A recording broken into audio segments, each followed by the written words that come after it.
Assalamualaikum warahmatullahi wabarakatuh. Innal hamdalillah nahmaduhu wa nasta'inuhu wa nastaghfiruh wa na'udzu billahi min shururi anfusina wa min sayyiati a'malina. Wa qala Allah ta'ala qul hadhihi sabili ad'u ila Allah ala basiratin ana wa ma'ani tabah. Wa qala Nabi sallallahu alaihi wasallam jadidu imanakum kila ya Rasulullah wa kaifa nahnu nujadidu imanana qala aksiru min qawli la ilaha illallah atau kama qala Nabi sallallahu alaihi wasallam. Hadirin bapak-bapak yang sama-sama dirahmati Allah, kita semua bersyukur bahwasanya Allah Subhanahu wa taala berikan kita taufiknya, diberikan kita kemudahannya. Satu langkah kita ke masjid ini Allah gugurkan dosa-dosa kita. Satu langkah lagi Allah naikkan derajat kita Bapak sekalian. Nah, dikatakan masjid ini sebagai Baitullah, rumahnya Allah ya. Maka dikatakan masjid tempatnya orang-orang soleh, tempatnya orang takwa, sukanya di masjid. Bahkan malaikat juga sukanya di masjid. Bahkan hidayah rahmat turunnya di masjid duluan Bapak ya sekalian. Kemudian kita niat di masjid dengan doa nawaitu itikaf fi hadzal masjid sunnatan lillahi ta'ala, maka siapa yang niat ini akan dijauhkan 3 parit dari api neraka. Maka kata ulama, apa panjangnya 1 parit ini? Ini adalah bumi dan langit. Jadi siapa yang niat duduk sebentar saja di masjid dengan niat itikaf, maka Allah akan jauhkan 3 parit dari api neraka. Hadirin yang sama-sama dirahmati Allah, di zaman baginda Nabi sallallahu alaihi wasallam, dulu Nabi ini buat masjid dengan sangat sederhana sekali lah. Bahkan dalam satu riwayat dikatakan dia punya tiangnya itu dari pohon-pohon kurma, Pak. Sangat sederhana sekali. Atasnya ini dari ranting-ranting daun kurma. Bahkan kalau kita tengok sekarang ini karpetnya bagus. Di zaman baginda Nabi sallallahu alaihi wasallam itu pasir semuanya. Jadi kalau sahabat terus sujud, maka jidatnya penuh dengan pasir Bapak sekalian. Sangat sederhana sekali. Tiangnya dari pohon-pohon kurma, atasnya di ranting-ranting daun kurma. Tapi Bapak sekalian, setiap sahabat yang datang ke masjid, siapa yang datang ke masjid, Allah berikan hidayah.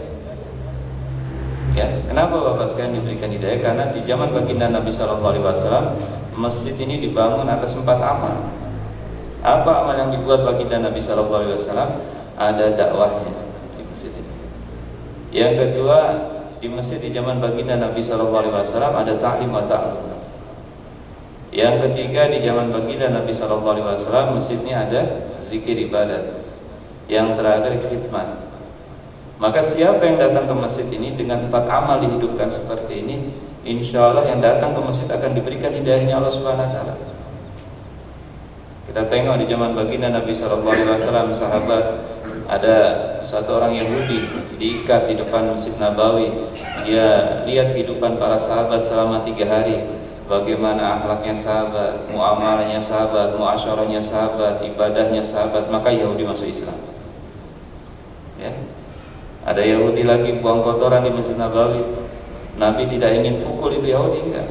Sahabat marah, tapi Nabi tidak. Dihikmat dengan tangan Nabi sendiri itu kotoran dibersihkan. Maka dengan akhlak hikmat baginda Nabi sallallahu alaihi wasallam ini pun Yahudi masuk Islam.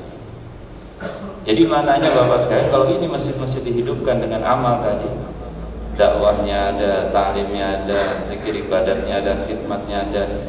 Nah, ini menjadi asbab hidayah. Siapa yang datang ke masjid Allah berikan hidayah untuk masuk Islam Bapak sekalian. Nah, ini Bapak sekalian bagaimana kita di sini pikirkan. Jadi bukan hanya masjid kita saja, Pak. Kita pikirkan bagaimana masjid-masjid yang lain bisa ada amal seperti ini.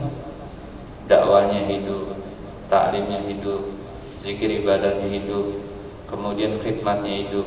Sehingga kalau ini kita hidupkan di masjid seperti ini, maka dari masjid ini akan bisa dikeluarkan rombongan-rombongan dakwah, Bapak. Maka di zaman baginda Nabi sallallahu alaihi wasallam, Bapak sekalian, sahabat-sahabat itu dikirim dari satu negeri, Pak. Sahabat yang dikirim ke mana? Ke Cina. Sa'ad bin Abi Waqqas radhiyallahu dikirim ke Cina, kubur di Cina. Ada sahabat yang dikirim ke Turki, Abu Ayyub Ansari radhiyallahu dikirim ke Turki. Ada sahabat lagi yang dikirim dakwah ke Yaman, Mu'adz bin Jabal radhiyallahu, maka agama hidup di Yaman.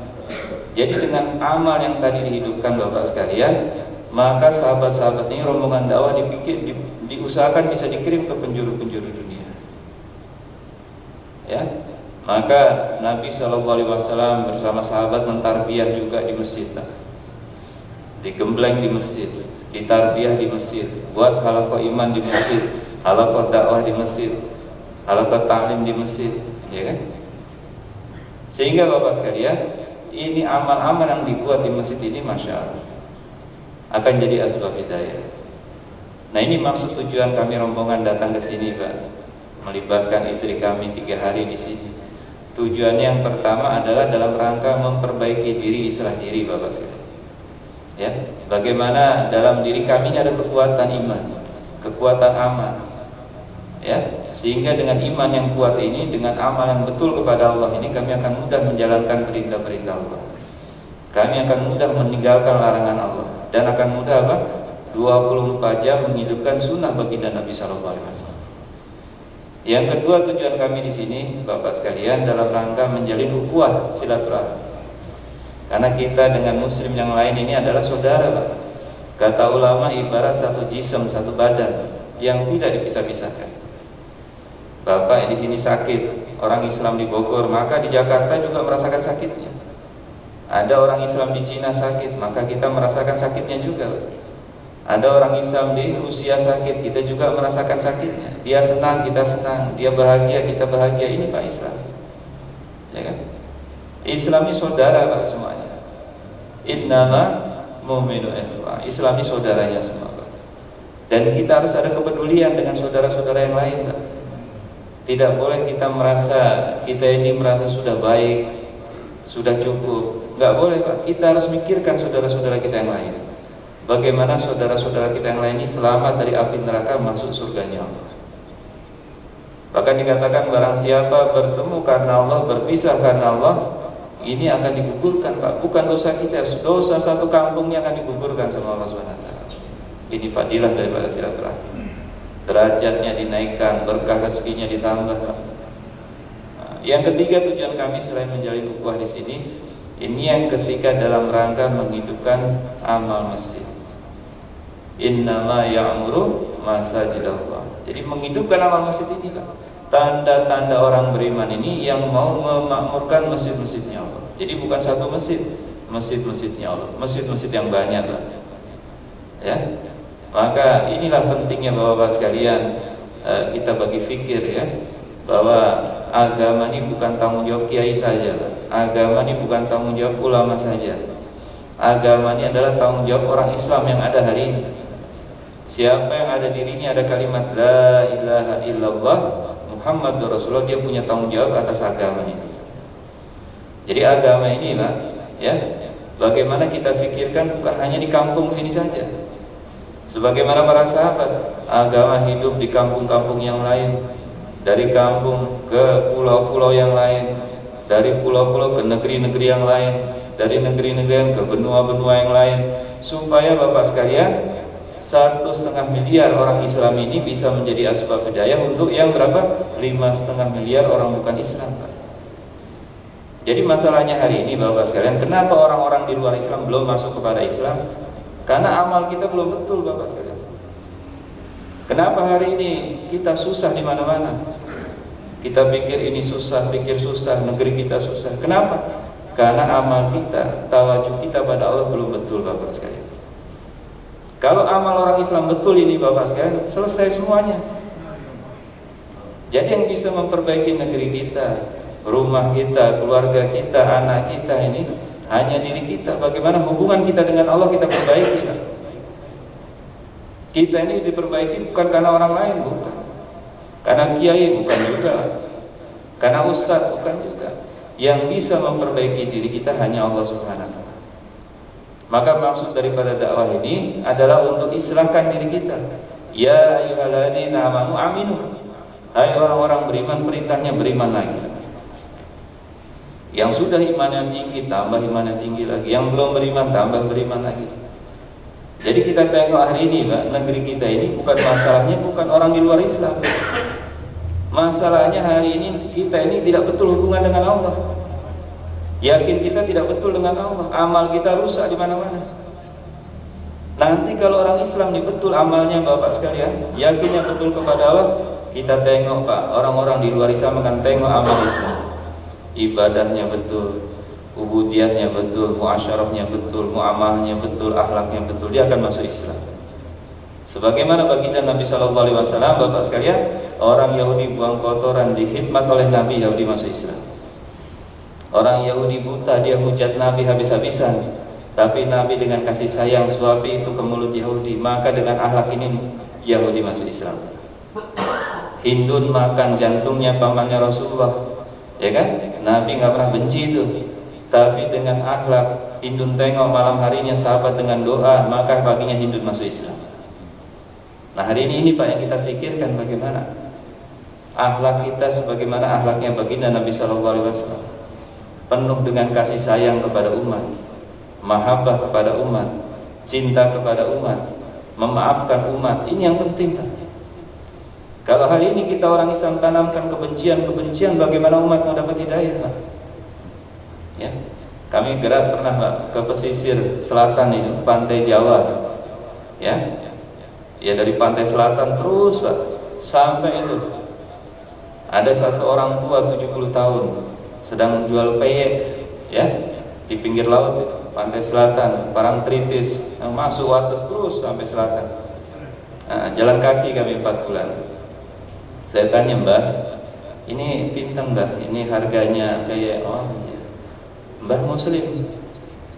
Dia nggak mau jawab. Mbak bukan Muslim, bukan. Mbak sakit syahadat, bukan sakit Mas. Oh, nggak bisa syahadat Pak. Boro-boro Islam syahadatnya nggak bisa, apalagi sholat. 70 tahun nggak kesentuh Pak.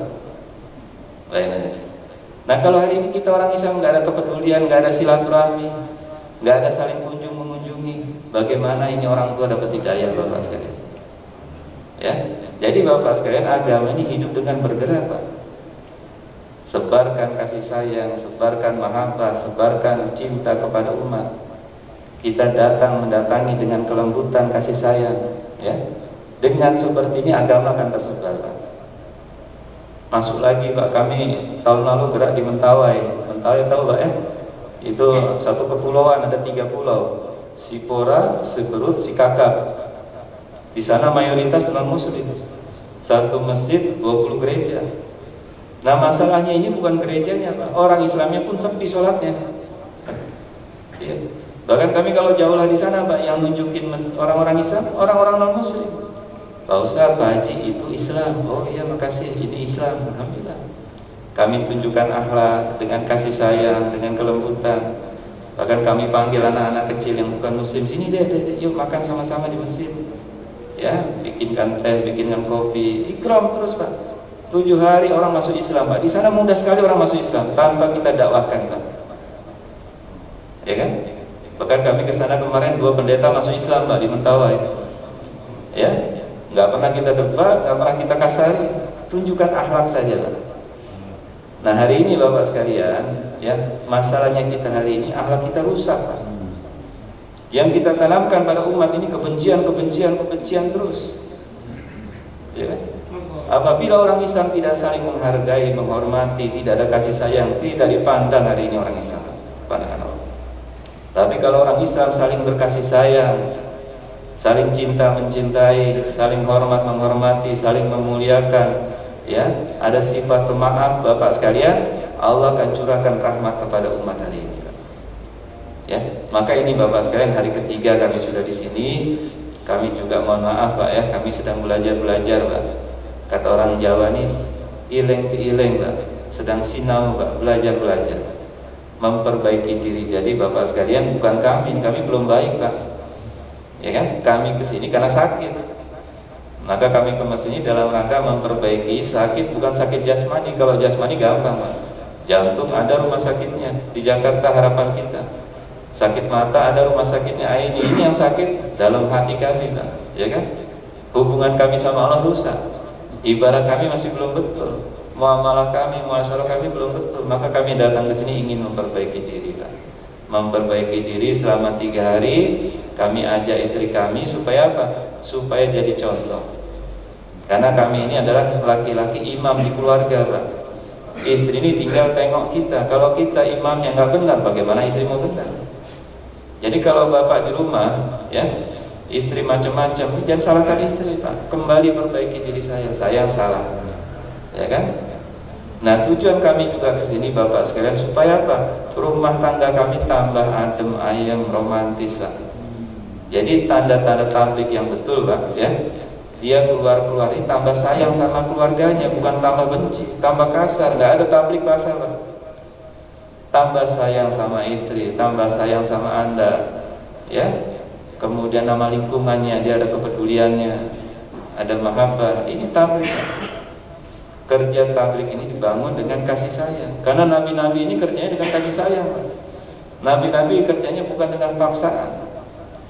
Maka untuk itu Bapak sekalian, doakan kami yang sedang belajar 3 hari di sini dalam rangka memperbaiki diri. Kemudian kami juga mohon maaf, Pak, selama 3 hari mungkin ada kekurangan, kekhilafan yang kami lakukan di sini. Banyak air yang kami pakai. Semoga air yang Bapak sediakan luar biasa ini, Pak, tempat ini menjadi ladang pahala Bapak nanti di akhiratnya Allah. Ketika kehausan nanti, air ini akan tolong Bapak sekalian. Kemudian ini masjid tempat kami itikaf yang kami gunakan untuk itikaf di sini, ini menjadi ladang amal pahala di akhirat untuk lapangkan kubur Bapak sekalian. Juga tolong doakan kami juga senang hati kalau bapak-bapak yang ada di sini ini bisa berkunjung ke tempat kami juga di Bintaro. Kami senang menerimanya, Pak, ya. Kalau bapak bisa kunjungan balik, Masya Allah, kami terima dengan senang hati.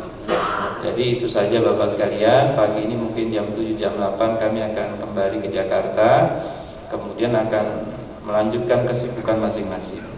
Jadi Bapak sekalian, kerja dakwah ini sekali lagi, Pak, ini bukan tinggalkan dunia, enggak ada. Kita tetap yang pekerja-pekerja, yang tentara-tentara, yang dokter-dokter, semua kita ada pekerjaannya.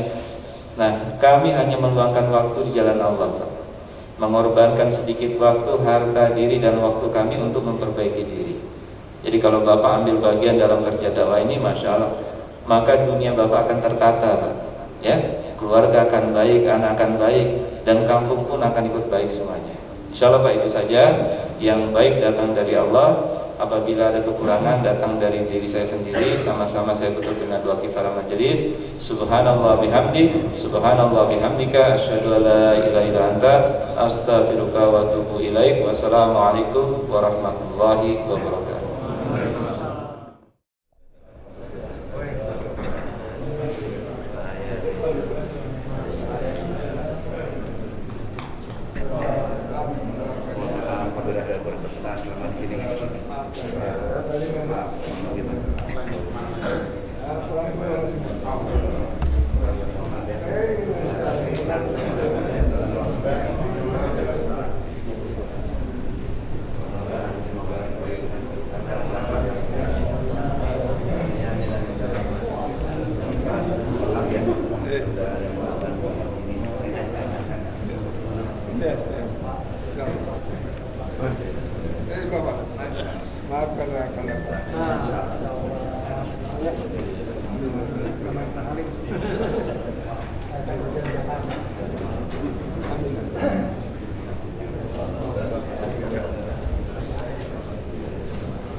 Keramat tadi direkam nggak ya?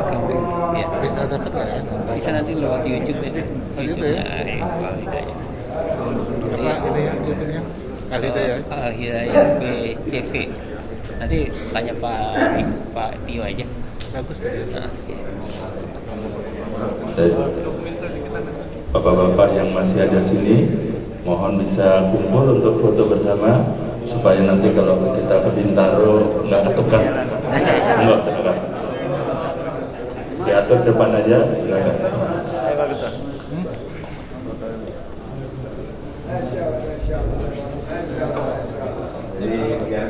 Saya tapi kurang bagus Pak kalau posisi. Kamera bawa. Nggak bawa sih. HP bawa. Kita di bawah. Iya saya. Kita di bawah. Yang muda-muda di bawah, yang muda-muda. Yang muda di bawah.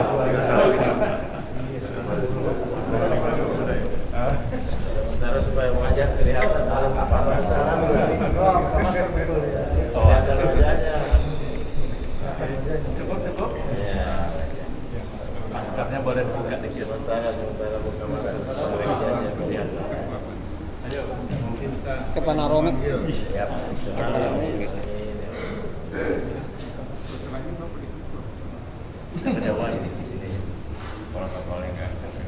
Ini santri habis ini masuk ya? Udah kejauhan sih. Ini ya enggak Pak. Iya lah, biasa. Nanti direkam dong. Direkam. Iya, direkam.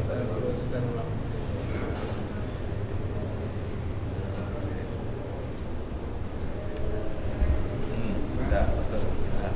Apa masuk? Berapa? Yang nama Lupa. Sekali lagi. La ilaha